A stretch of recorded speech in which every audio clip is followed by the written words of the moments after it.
اعوذ باللہ من الشیطان الرجیم، بسم اللہ الرحمن الرحیم۔ ابو ہریرہ رضی اللہ تعالیٰ عنہ نے حضور اکرم صلی اللہ علیہ وسلم سے نقل کیا کہ میری امت کو رمضان شریف کے بارے میں 5 چیزیں مخصوص طور پر دی گئی ہیں جو پہلی امتوں کو نہیں ملی ہیں۔ نمبر 1، یہ کہ ان کے منہ کی بدبو اللہ کے نزدیک مشک سے زیادہ پسندیدہ ہے۔ نمبر 2، یہ کہ ان کے لیے دریا کی مچھلیاں تک دعا کرتی ہیں اور افطار کے وقت تک کرتی رہتی ہیں۔ نمبر 3، جنت ہر روز ان کے لیے راستہ کی جاتی ہے۔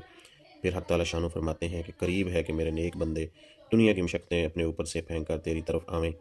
نمبر 4، اس میں سرکش شیاطین قید کر دیے جاتے ہیں کہ وہ رمضان میں ان برائیوں کی طرف نہیں پہنچ سکتے جن کی طرف غیر رمضان میں پہنچ سکتے ہیں۔ نمبر 5، رمضان کی آخری رات میں روزہ داروں کے لیے مغفرت کی جاتی ہے۔